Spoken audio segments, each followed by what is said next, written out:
Aku masih ingat, ketika aku duduk sendirian di toko grosir pakaian milik suamiku di Tanah Abang. Di luar, suara para karyawan masih terdengar sibuk menjahit karung dan melayani pelanggan. Toko kami terlihat baik-baik saja, ramai, uang terus berputar. Orang-orang mengira kami adalah keluarga yang berhasil. Tapi malam itu, aku baru saja menemukan sesuatu di dalam laci meja kerja Arman yang membuat tanganku gemetar. Aku menatapnya lama. Aku ingin langsung bertanya kepada suamiku. Namun aku tahu, kalau aku bertanya malam itu, pertengkaran besar akan kembali terjadi. Selama ini aku sudah terlalu sering melihat Arman pulang larut malam. Terlalu sering mencium bau alkohol dari tubuhnya. Terlalu sering melihat uang toko berkurang tanpa penjelasan. Dan setiap kali aku mencoba mengingatkan, selalu ada satu orang yang membela Arman. Ibunya. Aku masih mencoba bertahan. Aku masih mencoba menyelamatkan toko. Aku masih mencoba menyelamatkan rumah tangga kami. Sampai suatu hari, sebuah kejadian di toko membuatku mulai melihat seorang karyawan bernama Raka dengan cara yang berbeda. Bukan karena aku menyukainya, tapi karena malam itu, aku menyaksikan sendiri sesuatu yang membuatku bertanya dalam hati. Kenapa orang yang hanya seorang karyawan justru lebih peduli pada toko ini daripada pemiliknya sendiri? Saat itu aku belum tahu bahwa kejadian-kejadian kecil di toko tersebut perlahan akan membawa hidupku ke arah yang sama sekali tidak pernah kubayangkan. Dan aku juga belum tahu bahwa keputusan yang akan kuambil beberapa bulan kemudian akan mengubah hidupku untuk selamanya. Sebelum melanjutkan ceritanya, jangan lupa klik tombol like dan tulis di kolom komentar dari mana asal kota sahabat menonton video ini. Subscribe channel Cerita Nazea dan nyalakan lonceng notifikasinya, agar kami bisa terus menyajikan cerita-cerita kehidupan yang seru, penuh hikmah, dan menarik setiap harinya. Semoga semua sahabat yang sudah like dan subscribe selalu diberikan kesehatan, kelancaran rezeki, dan umur yang panjang. Amin. Mari kita lanjutkan ceritanya. Aku pertama kali mengenal Arman ketika usiaku baru menginjak 26 tahun. Masa di mana seorang perempuan seringkali merasa diburu oleh waktu dan pertanyaan keluarga tentang pernikahan. Saat itu aku bekerja sebagai staf administrasi keuangan di sebuah perusahaan percetakan kecil di daerah Jakarta Pusat. Gajiku pas-pasan. Rutinitasku membosankan. Berangkat pagi, pulang petang, berdesakan di dalam KRL.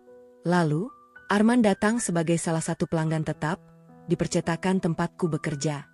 Dia memiliki toko grosir pakaian di Tanah Abang dan sering mencetak nota, plastik kemasan, serta spanduk promosi dalam jumlah besar. Toko miliknya memang bukan milik juragan raksasa, tetapi cukup dikenal dan perputarannya sangat cepat. Setiap kali datang ke kantorku, Arman selalu tampil mengesankan. Kemejanya rapi, rambutnya tersisir klimis, dan aromanya selalu wangi. Sangat berbeda dengan stereotip pedagang pasar yang kumal. Dia pandai berbicara, santun, dan sangat tahu cara membuat seorang perempuan merasa istimewa. Arman sering bercerita bahwa dia memulai usahanya dari nol. Dari sebuah kios kecil seukuran 2x2 meter di pojok pasar yang sepi. Awalnya dia hanya sanggup menjual beberapa lusin pakaian. Tidur di lantai beralaskan kardus. Makan hanya dengan nasi dan kerupuk. Namun perlahan, berkat kegigihannya, usahanya berkembang. Dia mulai berani mengambil stok lebih banyak. Membangun kepercayaan dengan pabrik konveksi. Mendapat pelanggan tetap dari luar Jakarta. Hingga akhirnya memiliki beberapa karyawan dan menyewa 2 ruko yang berdampingan. Mendengar kisah perjuangannya, aku terbuai. Aku sangat kagum. Di mataku, Arman adalah definisi laki-laki sejati. Pekerja keras yang tahu arah masa depan. Dia sering menjemputku sepulang kerja. Menungguku di depan kantor dengan mobilnya, membawakan makanan kesukaanku saat aku harus lembur akhir bulan. Dia mengajakku berjalan-jalan di akhir pekan, memperlakukanku seperti seorang ratu. Dia bahkan pernah menggenggam tanganku dan berkata dengan suara yang sangat meyakinkan, "Maya, kalau nanti kita menikah, aku ingin kamu berhenti kerja. Kamu tidak perlu lagi capek-capek berdesakan di kereta. Biar aku yang banting tulang. Tugasmu hanya mendampingiku dan bahagia."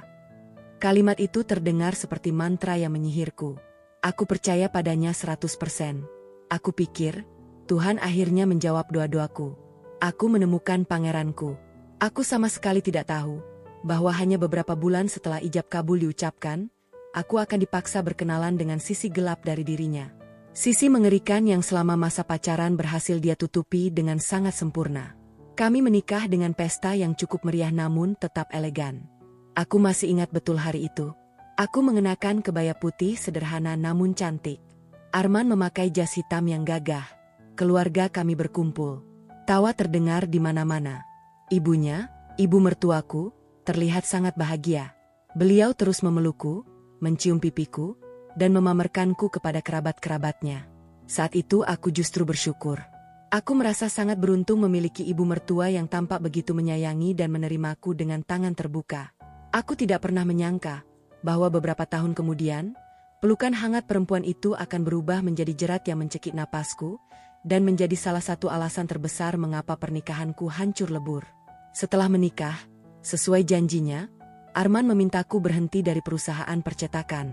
Sebagai gantinya, aku ikut membantu mengurus tokonya di Tanah Abang. Awalnya aku tidak terlalu memahami seluk-beluk perdagangan pakaian grosir, tetapi aku belajar dengan cepat. Aku mengambil alih urusan pembukuan, merapikan laci yang berantakan, mencatat setiap pengeluaran sekecil apapun, mengecek mutasi rekening dan pembayaran dari pelanggan luar kota, serta membantu menghitung gaji lembur para karyawan setiap akhir pekan. Kehadiranku membuat keuangan toko menjadi jauh lebih rapi dan transparan.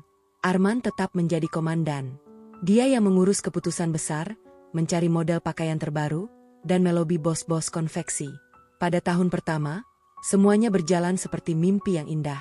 Tetapi perlahan, layaknya tetesan air yang melubangi batu, aku mulai menyadari satu hal yang sangat janggal.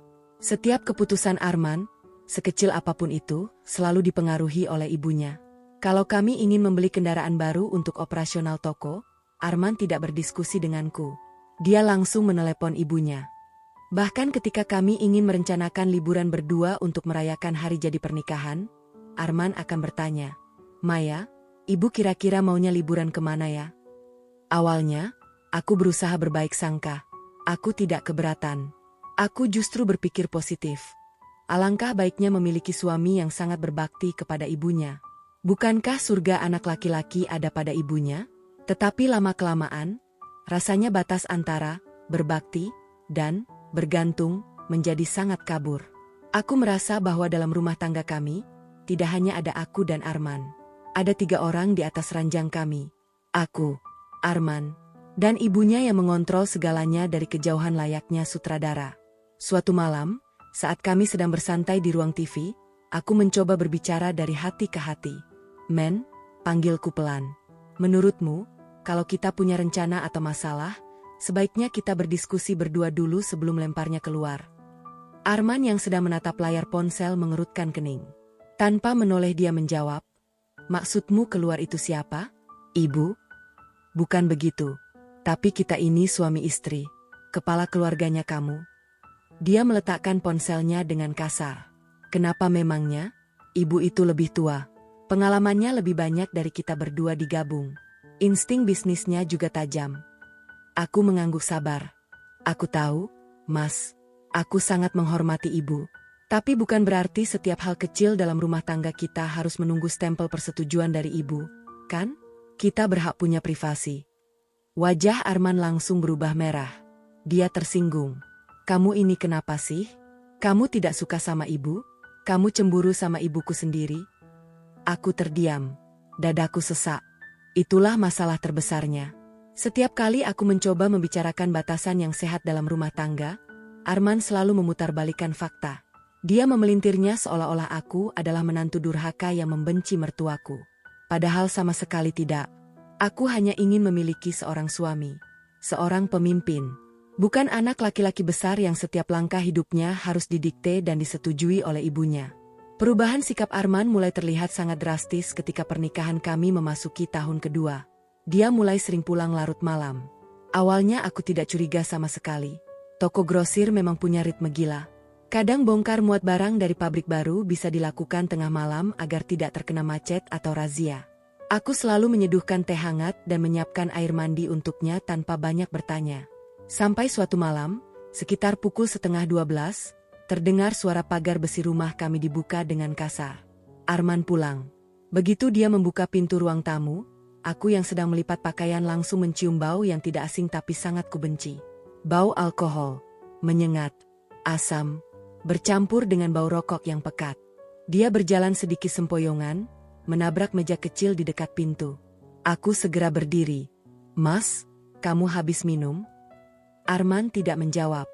Matanya merah dan sayu. Dia melepas sepatunya sembarangan, menendangnya ke sudut ruangan. Aku melangkah mendekat, mencoba memapahnya. "Men, kamu mabuk." Dia justru menepis tanganku dengan kasar. "Aku capek.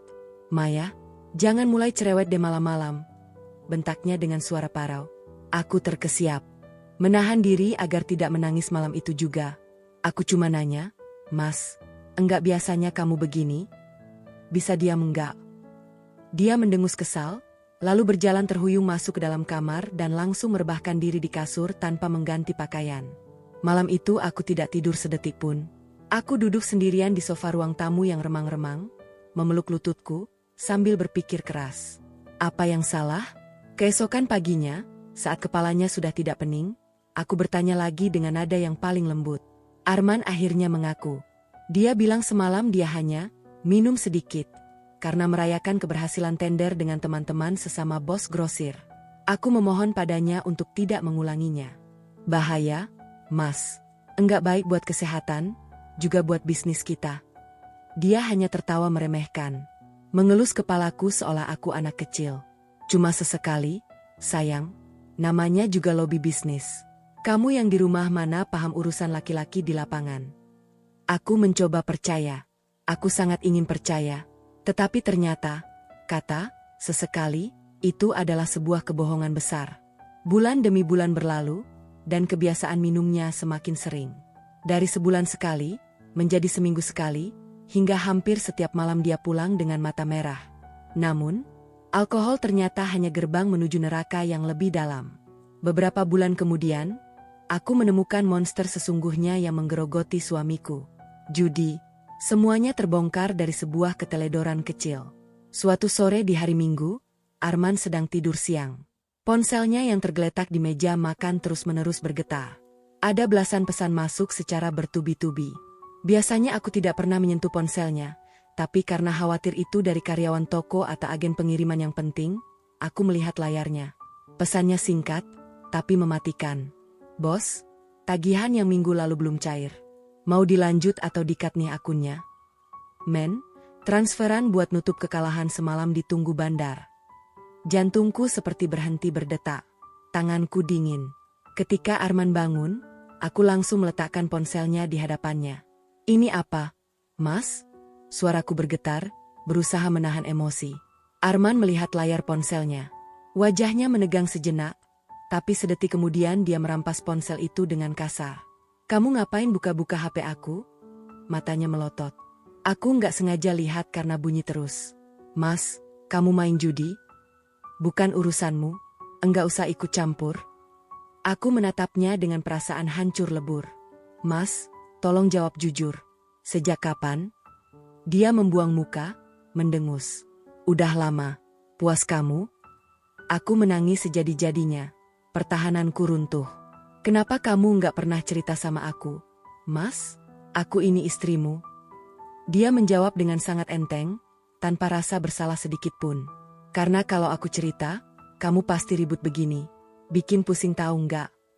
Aku menatap laki-laki di depanku ini dengan tatapan tidak percaya. Bagaimana mungkin masalah sebesar dan sefatal ini dianggap sekadar keributan istri? Dia mempertaruhkan masa depan kami di meja judi, dan aku tidak berhak marah? Sejak hari itu, aku tidak bisa lagi tidur nyenyak. Aku mulai memeriksa keuangan toko dengan sangat ketat. Aku menyisir setiap buku kas, mencocokkan nota dari pemasok dengan bukti transfer bank. Fakta yang kutemukan membuatku mual. Ada banyak sekali transaksi bodong. Uang puluhan juta yang seharusnya disetor ke pabrik kain di Bandung, ternyata tidak pernah sampai. Gaji karyawan kadang harus ditunda beberapa hari karena uang tunai di brankas kosong melompong. Beberapa supplier mulai meneleponku dengan nada marah karena pembayaran giro yang selalu mundur. Aku kembali mengonfrontasi Arman di ruang kerjanya. "Uang 100 juta yang harusnya buat bayar konveksi Pak Haji kemana? Mas, di rekening enggak ada." Arman tidak menatapku. Dia sibuk menyusun rokoknya. "Ada kebutuhan lain. Kamu diam saja, nanti juga ku ganti." "Kebutuhan apa? Judi lagi?" Suaraku meninggi.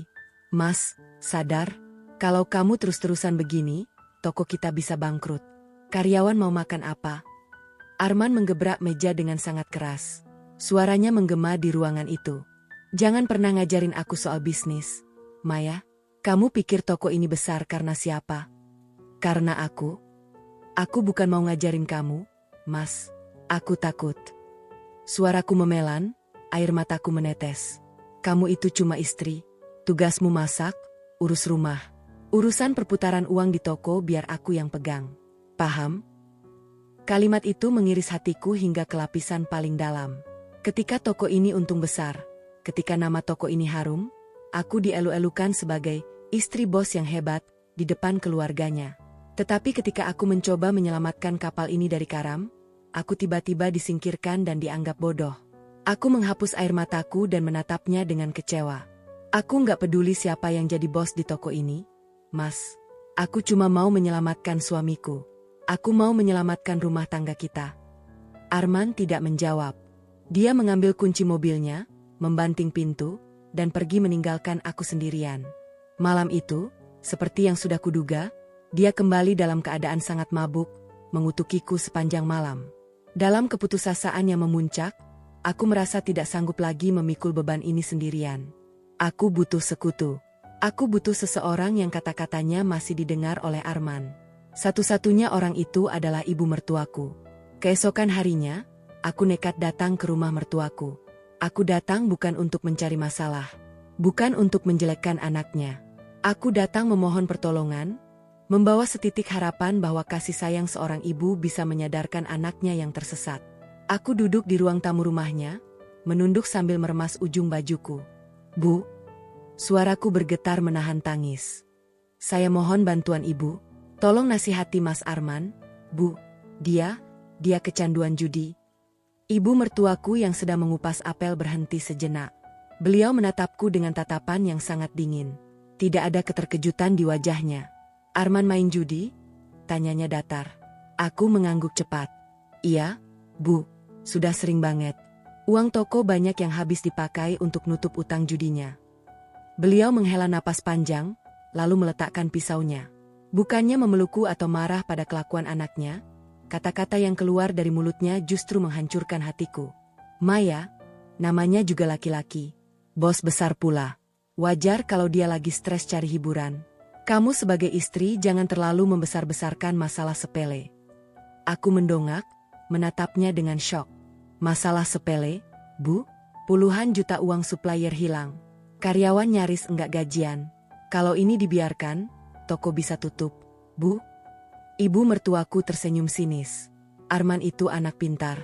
Dari nol dia bangun toko itu, dia pasti tahu cara mengembalikannya. Harusnya kamu introspeksi diri. Mungkin kamu kurang melayaninya dengan baik di rumah. Laki-laki kalau di rumahnya nyaman, enggak bakal cari pelarian di luar.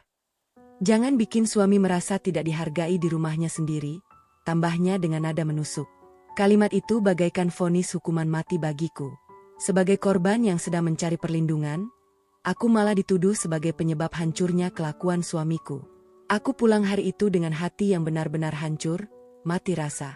Malamnya, saat Arman pulang, aku sedang melipat baju di kamar. Aku berkata pelan. Siang tadi, aku bicara sama ibu. Langkah Arman langsung terhenti. Wajahnya memerah karena amarah yang memuncak. Kamu cerita ke ibu soal urusan kita? Bentaknya. Aku cuma minta tolong, Mas. Aku udah nggak tahu harus gimana lagi. Kamu sengaja mau mempermalukan aku di depan keluargaku sendiri. Istri macam apa kamu ini? Aku ikut berdiri, berteriak di sela isak tangisku. Terus aku harus apa? Diam saja lihat kamu hancur-hancuran. Aku nggak niat mempermalukanmu, aku mau nyelamatin kamu. Arman menendang keranjang cucian hingga isinya berhamburan ke lantai, lalu pergi lagi tanpa menoleh. Sejak malam itu, tidak ada lagi komunikasi yang normal di antara kami. Rumah tangga kami resmi menjadi neraka yang dingin. Kami tinggal di bawah atap yang sama, tapi rasanya terpisah jarak ribuan kilometer. Di tengah kekacauan rumah tanggaku, dan di tengah manajemen toko yang semakin amburadul karena bosnya sering mabuk, ada satu sosok yang diam-diam menopang semuanya agar tidak runtuh. Namanya Raka. Raka bukan manajer, bukan juga kepala gudang. Dia hanya salah satu karyawan senior yang sudah bekerja dengan Arman selama 5 tahun terakhir. Tugas utamanya melayani pembeli grosir dan mengurus pengiriman barang ke ekspedisi. Tapi di mata semua karyawan, Raka adalah pemimpin tanpa jabatan. Semua orang menghormatinya. Dia pendiam, tapi sangat rajin. Dia tidak pernah ikut campur urusan pribadi orang lain, tidak pernah ikut bergosip saat jam istirahat. Dan yang paling penting, di tengah kekacauan toko, dia adalah satu-satunya orang yang tidak mengambil kesempatan dalam kesempitan.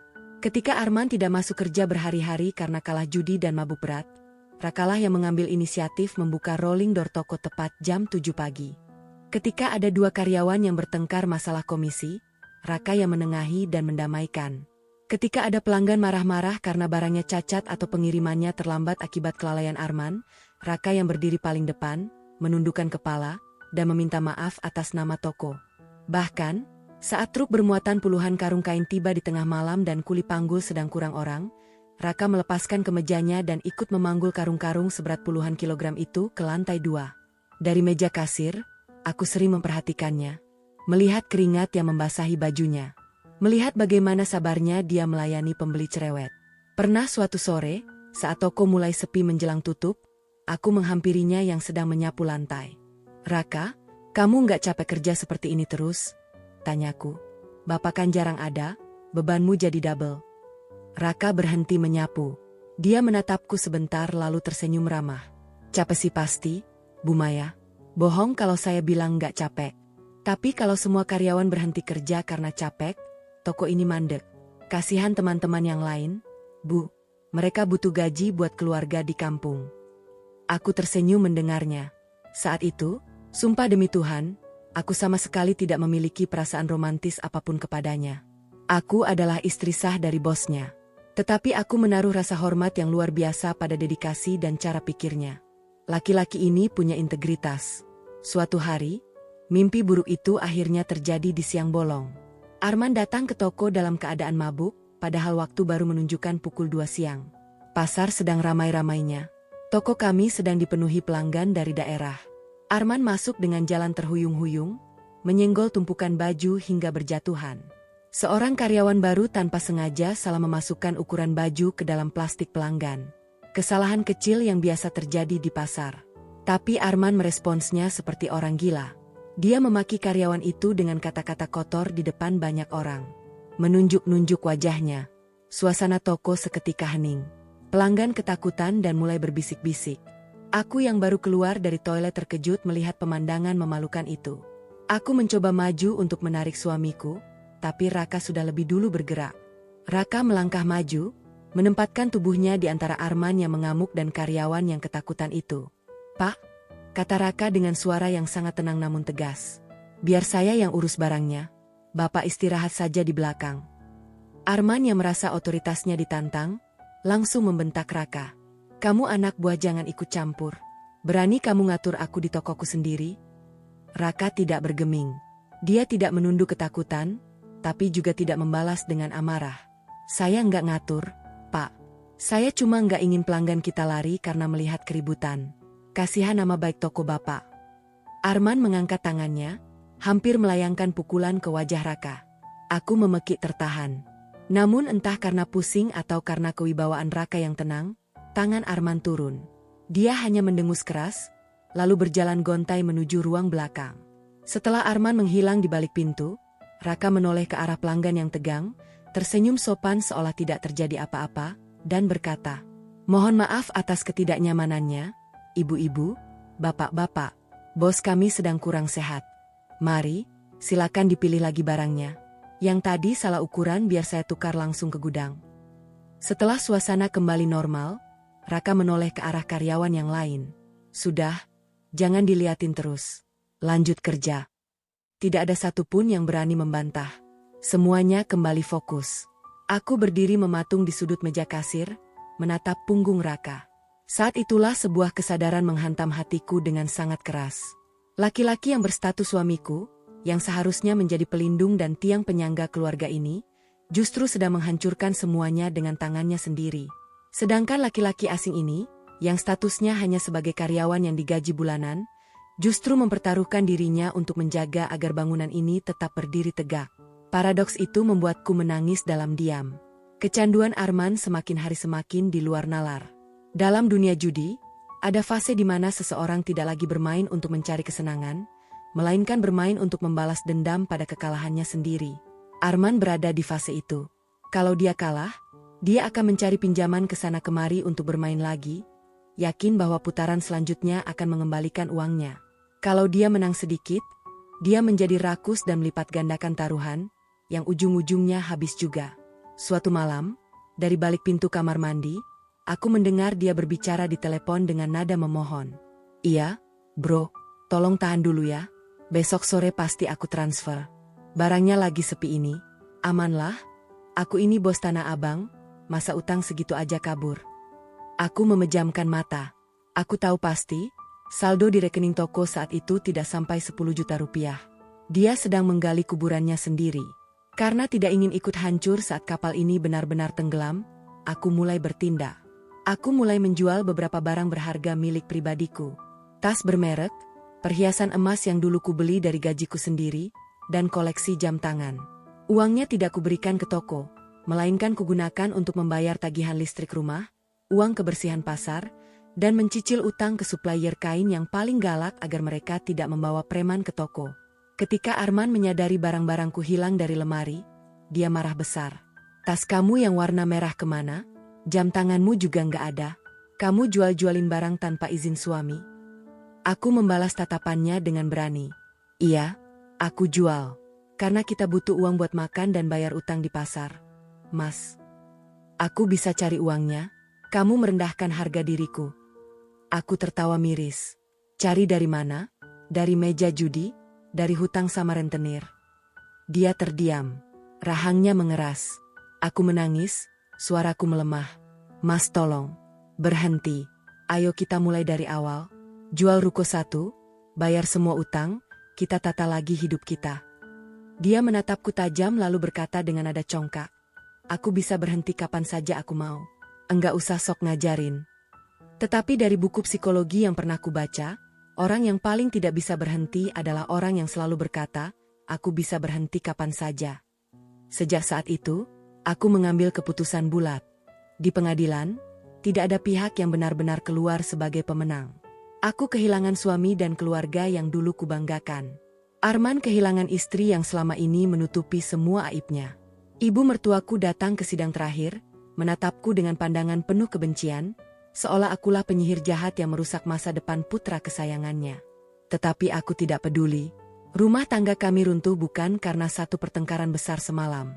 Ia runtuh karena terlalu banyak rayap masalah yang dibiarkan hidup dan berkembang biak tanpa pernah dibasmi. Hari di mana aku menyeret koperku keluar dari gerbang rumah itu, aku menangis. Ya, aku menangis hebat di dalam taksi. Tetapi jauh di sudut relung hatiku yang paling dalam, ada sebuah sensasi yang sudah 5 tahun ini tidak pernah kurasakan. Rasa lega. Paru-paruku seakan bisa kembali menghirup oksigen dengan maksimal. Beban bertonton batu yang menekan pundakku selama ini akhirnya terangkat. Aku bebas. Setelah resmi menyandang status janda, aku pindah ke sebuah kamar kos yang sederhana namun bersih di daerah Jakarta Barat. Aku tidak menuntut harta gonogini. Aku tidak mau membawa apapun yang berasal dari uang judi. Aku hanya membawa pakaian, buku-buku, dan tabungan rahasiaku yang tidak seberapa. Di usia yang tidak lagi muda, dengan status janda cerai, banyak orang yang mencibir. Ada tetangga kampung yang berbisik-bisik, mengira aku diceraikan karena tidak bisa memberi keturunan atau karena selingkuh. Aku menutup telinga rapat-rapat. Aku mulai menata hidupku sendiri. Berbekal pengalaman bertahun-tahun membantu pembukuan di toko Arman, aku membuka usaha kecil-kecilan. Aku berjualan pakaian wanita secara online. Aku menggunakan sisa uangku untuk membeli manekin, lampu ring light murah, dan beberapa lusin baju dari pabrik kenalanku yang dulu. Setiap pagi, aku bangun jam 4. Salat subuh, lalu memotret baju-baju itu satu persatu dengan kamera ponsel yang layarnya sudah retak. Siangnya aku mengunggahnya ke marketplace, membuat deskripsi produk semenarik mungkin. Malamnya aku melakukan siaran langsung, live streaming, sendirian di kamar kos, menawarkan barang dengan suara ceria, meskipun kadang yang menonton hanya 2 atau 3 orang. Awalnya sangat berat, hanya ada 1 pesanan dalam 3 hari. Tapi aku konsisten. Aku belajar memahami algoritma marketplace. Belajar cara membalas chat pelanggan dengan sangat ramah. Belajar membungkus paket agar rapi dan aman. Perlahan tapi pasti, kerja kerasku mulai membuahkan hasil. 1 pesanan menjadi 5. 5 menjadi 20. 20 menjadi 100 paket setiap harinya. Aku mulai menikmati ritme hidup baruku. Di kamar kos yang sempit ini, kebahagiaan terasa begitu nyata. Tidak ada lagi suara bentakan atau bantingan pintu di tengah malam. Tidak ada lagi bau alkohol campur asap rokok yang membuat mual di ruang tamu. Tidak ada lagi kecemasan saat mendengar notifikasi M-Banking, takut uang habis ditarik bandar judi. Dan yang paling membahagiakan, tidak ada lagi panggilan telepon dari ibu mertua yang mendikteku harus menjadi istri seperti apa. Aku menjadi nahoda bagi hidupku sendiri. Beberapa bulan setelah masa idahku selesai, aku mendapat kabar mengejutkan dari seorang teman lama sesama pedagang di Tanah Abang. Raka, pria pendiam yang dulu menjadi tulang punggung toko Arman, memutuskan untuk keluar. Resign. Aku penasaran dan mencoba mencari tahu. Kata temanku, kondisi toko mantan suamiku kini hancur lebur. Arman semakin gila berjudi. Uang tidak ada. Gaji karyawan sering ditunda berminggu-minggu, membuat mereka kasbon kemana-mana hanya untuk makan. Pemasok kain langganan mulai memblacklist nama tokonya karena banyak cek bodong yang dikembalikan bank. Arman juga semakin jarang ke toko, lebih sering menghabiskan waktu di tempat hiburan malam atau tidur seharian di rumah. Raka yang selama ini selalu sabar menutupi kekacauan itu, akhirnya menyerah. Dia tidak sanggup lagi menahan beban moral berbohong kepada pelanggan dan supplier demi menyelamatkan nama baik bos yang tidak tahu diri. Raka memilih pergi. 2 minggu setelah mendengar kabar itu, aku tanpa sengaja bertemu dengan Raka di sebuah pusat grosir ekspedisi di Mangga 2. Aku sedang memanggul 2 karung kecil berisi paket jualanku, sementara Raka sedang mengurus resi pengiriman. Dia terkejut melihatku, lalu buru-buru membantuku membawakan karung itu. "Bu Maya? Sendirian, Bu?" tanyanya sopan. Aku tersenyum dan menyeka keringat di dahi. "Jangan panggil ibu lagi, Raka. Aku udah bukan istri bosmu. Panggil Maya saja." Raka tampak canggung, tapi dia tersenyum. Kami mengobrol sebentar di warung kopi depan ekspedisi. Dia menceritakan alasannya keluar. Persis seperti yang kudengar dari rumor. "Lalu sekarang kamu kerja di mana, Kak?" tanyaku. Dia menatap cangkir kopinya, lalu menatapku dengan mata yang memancarkan tekad kuat. "Saya nggak mau ikut orang lagi, Mei. Saya ingin buka usaha sendiri. Jualan eceran dulu nggak apa-apa. Yang penting uangnya halal dan batin saya tenang." Aku terdiam mendengar ambisinya. Aku tahu persis bagaimana etos kerja laki-laki ini. Jika ada orang yang pantas sukses karena keringatnya, itu adalah Raka. Secara spontan, aku menawarkan sebuah ide yang kelak akan mengubah jalan hidup kami berdua. "Kak, aku punya toko online yang lumayan jalan sekarang. Tapi aku kewalahan cari barang dan ngurus packing. Kamu pintar cari supplier murah dan ngerti lapangan. Gimana kalau kita kerja sama? Kamu yang urus pengadaan barang, aku yang jualan online. Keuntungannya kita bagi 2 bersih." Raka menatapku tidak percaya. "Kamu yakin, Mei? Modalku nggak banyak." "Modal terbesarmu itu kejujuran, Kak. Di bisnis ini, itu yang paling mahal." Dan dari warung kopi sederhana itulah, semuanya bermula. Hubungan kerjasamaku dengan Raka awalnya murni profesional. Tidak ada romansa sama sekali. Kami menyewa sebuah kontrakan petak yang sedikit lebih besar untuk dijadikan markas sekaligus gudang kecil-kecilan. Pembagian tugas kami sangat jelas. Raka, dengan jaringan pertemanannya yang luas di kalangan kuli pasar dan konveksi, bertugas mencari sisa-sisa kain bagus dengan harga miring, lalu memasukkannya ke penjahit rumahan.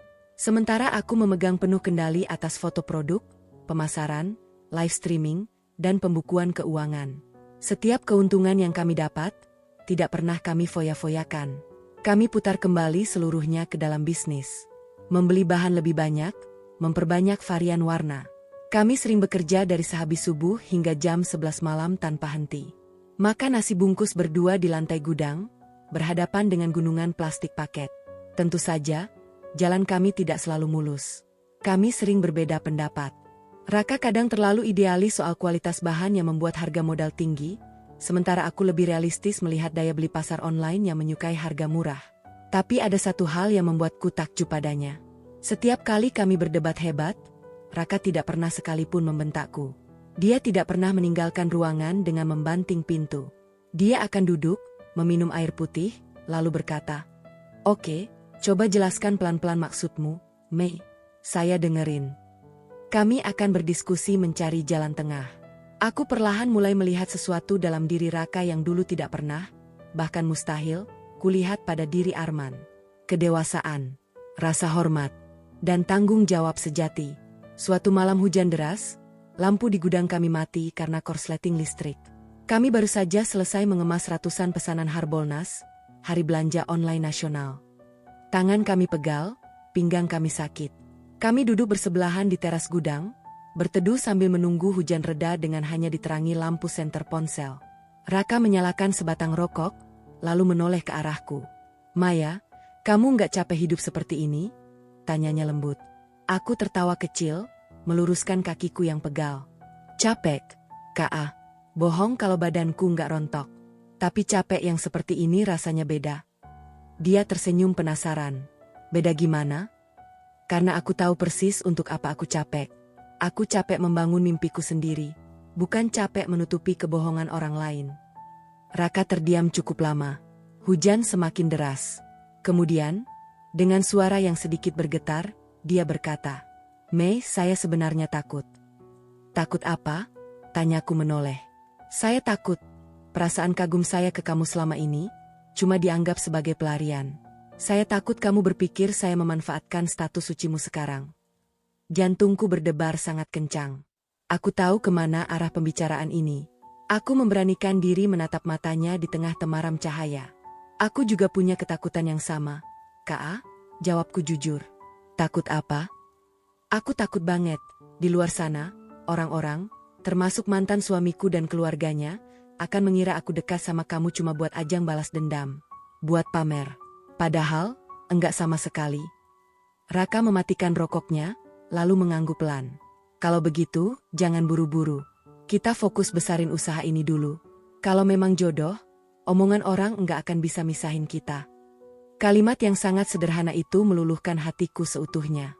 Justru karena dia tidak memaksaku, justru karena dia memberiku ruang dan waktu untuk bernapas dan sembuh dari trauma masa lalu, aku semakin yakin bahwa dia adalah jawaban atas doa-doaku yang dulu salah alamat.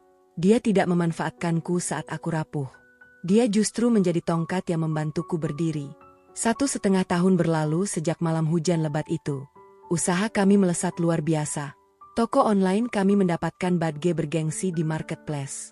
Kami tidak lagi menyewa kontrakan petak, melainkan menyewa sebuah gudang besar di pinggiran Jakarta dan mulai mempekerjakan puluhan karyawan muda. Di titik itulah, ketika kami sama-sama sudah mapan secara emosional dan finansial, kami memutuskan untuk menikah. Pernikahan kami sangat sederhana. Hanya dilangsungkan di KUA, dihadiri keluarga intiku dan orang tua Raka yang datang dari kampung. Tidak ada pesta mewah, tidak ada kebaya mahal. Tapi aku merasa menjadi wanita paling berharga di dunia hari itu.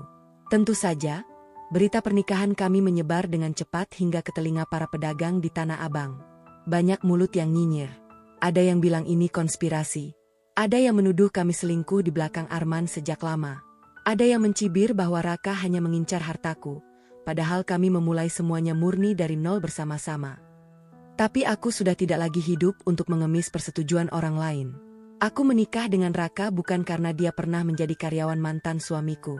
Aku menikah dengannya karena mataku sendiri melihat bagaimana dia memperlakukan orang-orang kecil. Melihat bagaimana dia tetap mau mengangkat kardus dan menyapu gudang meskipun dia berstatus pemilik perusahaan. Melihat bagaimana dia tidak pernah sekalipun memotong gaji karyawan yang sedang sakit parah.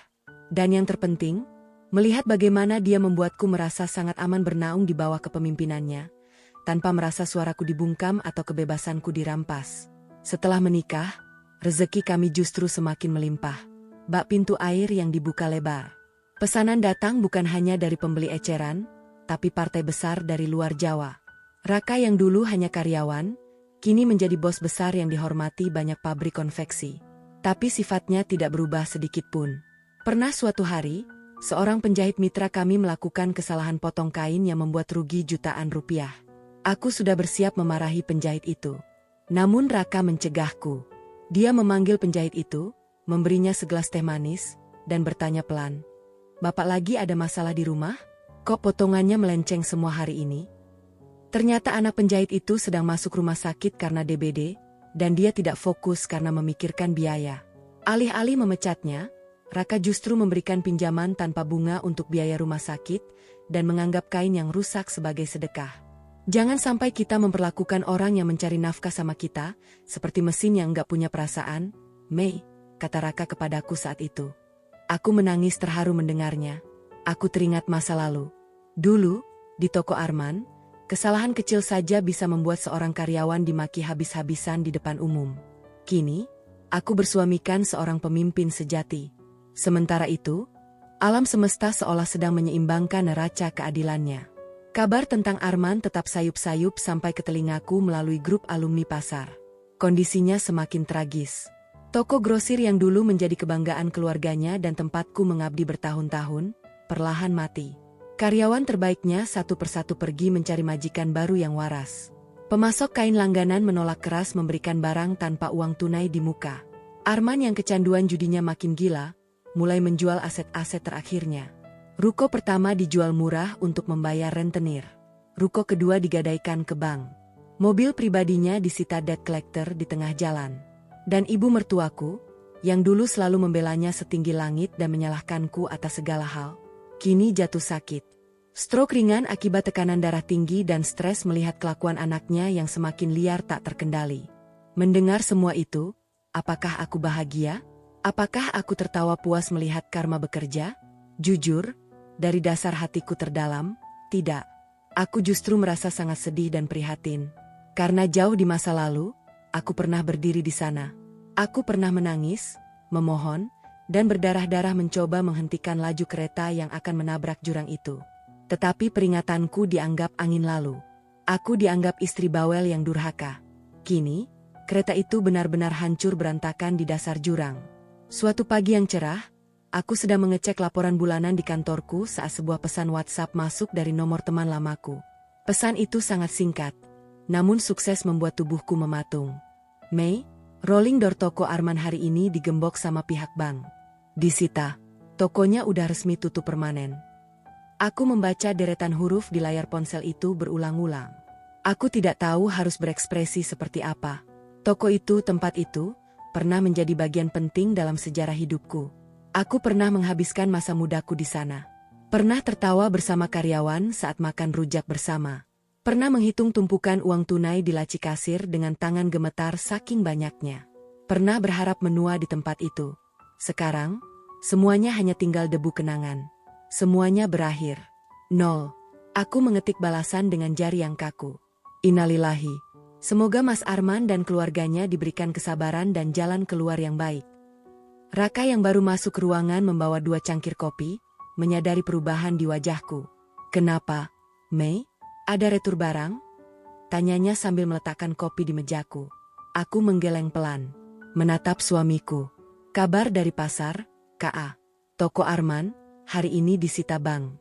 Tutup total. Raka terdiam sejenak. Tangannya yang sedang merapikan kertas berhenti. Dia tidak tersenyum. Dia tidak mengejek.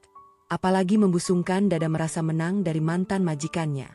Dia menatap keluar jendela, menghela napas panjang, lalu berkata dengan nada yang sangat tulus. Kasihan Pak Arman, semoga jatuhnya beliau kali ini bisa jadi pelajaran paling berharga buat hidupnya ke depan. Doakan saja yang terbaik buat beliau, Mei. Mendengar kalimat itu, aku bangkit dari kursiku dan memeluk suamiku erat-erat. Air mataku menetes di bahunya. Bukan menangisi masa lalu, tapi menangis bersyukur karena Tuhan telah menyelamatkanku dan memberikan ganti seorang malaikat tak bersayap dalam wujud Raka. Sekitar 2 tahun setelah tokonya ditutup bank, sesuatu yang sama sekali tidak pernah kuprediksi terjadi. Siang itu, hujan gerimis turun membasahi aspal di depan gudang kami yang baru. Aku sedang berada di lantai bawah, berdiskusi dengan Raka tentang pengiriman ke Papua, ketika salah satu admin keamanan gudang mendatangi kami. Pak Raka, Bu Maya, maaf mengganggu, di depan gerbang ada bapak-bapak nyariin ibu. Katanya teman lama dari Tanah Abang. Aku mengerutkan kening. Siapa namanya, Pak? Kalau nggak salah dengar tadi, Arman, Bu. Darahku berdesir. Jantungku berdetak 2 kali lebih cepat.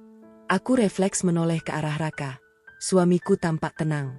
Dia mengangguk pelan, memberiku isyarat persetujuan tanpa aku harus meminta. Suruh masuk saja, Pak. Bawa ke ruang tamu depan, kata Raka lembut. Beberapa menit kemudian, aku dan Raka berjalan ke ruang tamu. Dan di sanalah dia berdiri. Laki-laki yang dulu pernah menjadi raja di hatiku. Laki-laki yang pernah berjanji membahagiakanku di depan penghulu. Aku hampir tidak mengenalinya. Arman terlihat sangat tua, seolah umurnya bertambah 10 tahun. Tubuhnya yang dulu gempal kini kurus kering. Tulang pipinya menonjol. Rambutnya mulai memutih tak terurus. Kemeja yang dipakainya kebesaran dan warnanya memudar. Dia terlihat seperti seseorang yang nyawanya sudah separuh tercabut. Melihat kami masuk, Arman mencoba tersenyum, meski terlihat sangat canggung dan bergetar. Duduk, Mas. Udah lama nunggu? Sapaku, berusaha menetralkan suaraku. Dia duduk di sofa seberang kami. Matanya berkeliling, menyapu seluruh ruangan. Melihat sertifikat penghargaan dari marketplace, melihat foto-foto kegiatan gathering karyawan kami, dan mendengar suara mesin jahit serta teriakan para packer dari arah gudang belakang.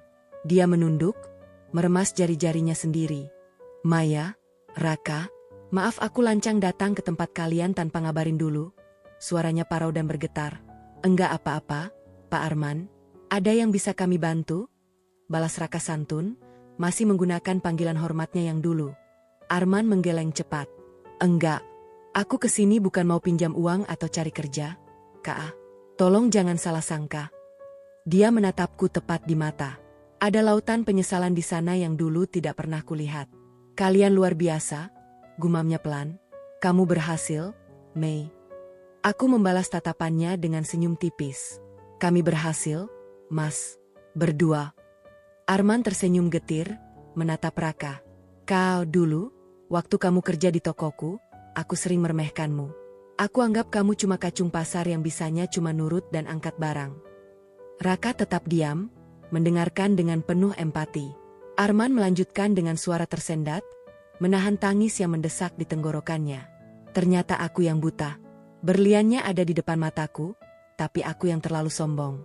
Aku hancur karena kesombonganku sendiri, sementara kamu naik karena kerendahan hatimu. Kamu pantas dapetin kesuksesan ini, Kak. Kamu juga pantas jagain Maya. Jauh lebih pantas dari aku. Aku tertegun, menggigit bibir bawahku menahan emosi. Setiap orang bisa berubah, Mas, kataku pelan. Dan setiap orang pernah bikin salah. Arman tertawa hambar, air matanya akhirnya jatuh membasahi pipinya yang cekung. Sayangnya, perubahanku datang terlambat, Mei, terlalu terlambat. Dia menatapku lagi, kali ini dengan intensitas yang meremukkan hati. Mei dulu, setiap malam kamu nungguin aku pulang. Kamu ngomel, kamu marah, kamu nangis-nangis nyuruh aku berhenti judi dan minum. Dulu aku anggap kamu istri yang durhaka, istri yang cerewet dan mengekang hidupku. Dia menghapus air matanya kasar. Tapi setelah tokoku disita, setelah teman-teman judiku lari, setelah ibu sakit-sakitan dan gak bisa lagi belain aku baru sadar di rumah kontrakan sempit sendirian. Dia menatapku dalam-dalam. Waktu itu kamu bukan lagi ngatur hidupku, Mei. Kamu lagi berusaha mati-matian nyelamatin nyawaku. Dan aku malah nabrak kamu sampai hancur. Ruangan itu seketika hening. Hanya terdengar suara rintik hujan dari luar. Untuk pertama kalinya dalam sejarah aku mengenalnya, laki-laki egois ini berani mengakui seluruh kesalahannya secara terbuka, tanpa mencari kambing hitam, tanpa menyalahkan keadaan, dan tanpa berlindung di balik nama ibunya. Aku nggak pernah sedetik pun mendoakan kejatuhanmu, Mas, kataku dengan suara serak, menyeka setetes air mata yang lolos di ujung mataku. Meski kamu menyakitiku sedalam itu, aku selalu berharap kamu bisa bangkit lagi. Aku tahu, Mei, karena kamu orang baik. Dan orang jahat sepertiku yang menghancurkan kebaikanmu. Arman lalu berdiri perlahan. Dia membenarkan kerah kemejanya yang lusuh. Aku kesini cuma mau ngomong satu hal itu aja. Aku butuh melepaskan beban penyesalan ini supaya aku bisa mulai hidup jadi manusia normal lagi dari bawah.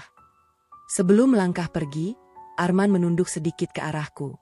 Terima kasih, Maya. Aku mengerutkan dahi. Untuk apa, Mas? Karena dulu, di saat satu dunia bahkan mungkin ibuku sendiri diam-diam menyerah padaku, Kamu adalah orang terakhir di bumi ini yang masih percaya kalau aku bisa berubah menjadi laki-laki yang lebih baik. Terima kasih pernah mempercayaiku, meskipun akhirnya aku menyia-nyiakannya. Tangisku pecah. Bukan tangis penyesalan. Bukan tangis ingin kembali ke pelukannya. Sama sekali bukan. Aku menangis karena ternyata luka bernanah yang selama bertahun-tahun kupendam di dasar hatiku, hari ini akhirnya mendapatkan pengobatan yang tepat. Luka itu akhirnya dijahit dengan sebuah permintaan maaf yang tulus. Arman menoleh ke Raka. Dia menepuk bahu suamiku dengan canggung. Kak, jaga Maya baik-baik. Jangan sampai kamu ngulangin kebodohan fatal yang aku lakuin. Raka berdiri, membalas tepukan itu, dan tersenyum hangat. Pasti, Pak. Bapak juga jaga kesehatan. Kalau ada perlu bantuan untuk mulai usaha kecil, pintu gudang kami selalu terbuka. Arman hanya mengangguk, lalu berbalik, berjalan menembus gerimis keluar dari gerbang gudang kami, dan perlahan menghilang dari pandangan. Membawa serta seluruh masa laluku bersamanya. Malam harinya, saat kami berbaring di tempat tidur, aku menyandarkan kepalaku di dada Raka. Aku menceritakan padanya betapa leganya perasaanku hari ini. Raka mendengarkan dengan sabar sambil membelai rambutku. Lalu dia bertanya setengah menggoda, "Kamu masih kasihan sama Pak Arman?" Aku mengangguk jujur. "Sedikit, Kak. Bagaimanapun, dia pernah ngisi hidupku." Raka tersenyum lembut. "Itu sama sekali enggak salah, Mei. Itu tandanya kamu manusia yang punya hati." Aku mendongak menatap wajah suamiku. "Kamu enggak cemburu lihat aku nangis di depan dia tadi?" Raka tertawa pelan, tawanya menggetarkan dadanya yang kujadikan bantal. "Ngapain cemburu? Masa lalu kamu itu bukan musuh saya, Mei. Masa lalu kamu itu guru yang mendidik kamu jadi wanita sekuat sekarang. Saya malah berterima kasih sama masa lalu kamu." Kalimat sederhana, namun begitu magis. Aku menutup mata dengan damai. Dulu, aku memiliki suami yang selalu menganggap setiap pertanyaanku sebagai serangan dan ancaman terhadap harga dirinya. Sekarang, aku bersanding dengan laki-laki yang bisa mendengarkan segala kelemahanku tanpa merasa harga dirinya sebagai laki-laki direndahkan sedikit pun. Dulu, aku hidup dalam ketakutan dan teror setiap malam. Sekarang, aku hidup dalam ketenangan yang hakiki. Iya.